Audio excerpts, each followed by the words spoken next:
Hi. I wanted to give you a little bit more on the month of Elul, the month of Ani Lidodi Vidodi Li. I am my beloved's and my beloved is mine. The month in which we examine our relationships to God and to the world and even to our own selves. The rabbis have a very interesting statement about the month of Elul.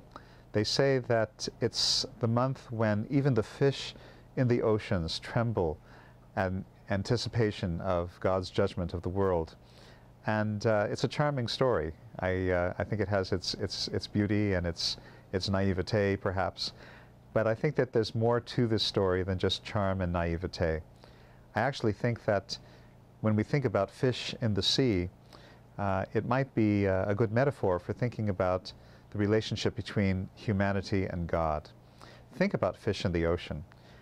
The ocean defines their whole frame of reference, and by and large, they are unaware of the fact that they are in the ocean.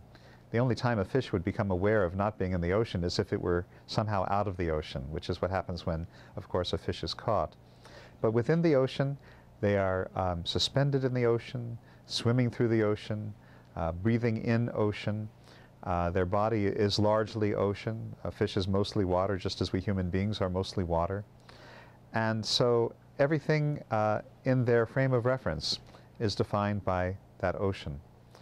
So what is a fish in relationship to the ocean? It's actually one without realizing that it's one. And what is our relationship to God, we human beings?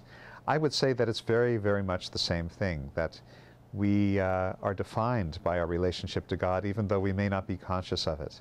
That we are suspended in God, that we are moving through God, that we are in effect breathing in God and breathing out God, and that we are mostly God ourselves. As unlikely as that may seem, we are like fish in the sea.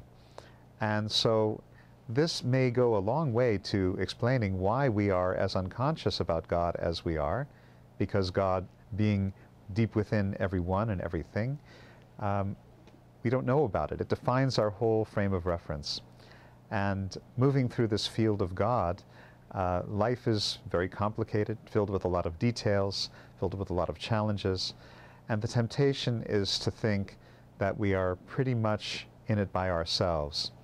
This is the message of existentialism in the 20th century, 21st century also, that we human beings are in a world, in a situation, in which existence precedes essence, in which things already are, and we're the ones who have to make meaning out of them.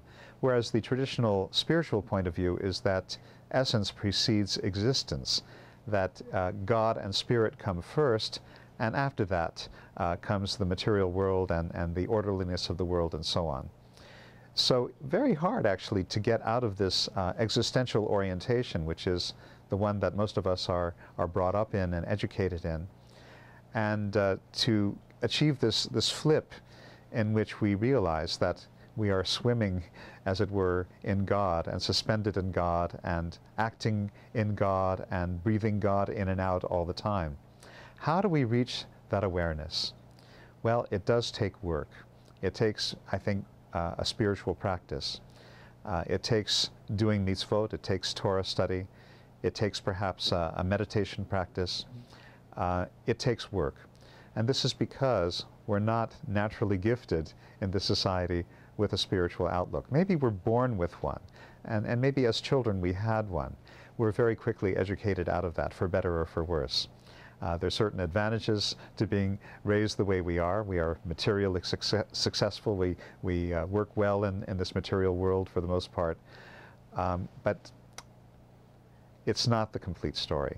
And on High Holy Days, perhaps we have a glimpse of what the complete story is really like. So hopefully in this month of Elul, we're able to clarify our relationships.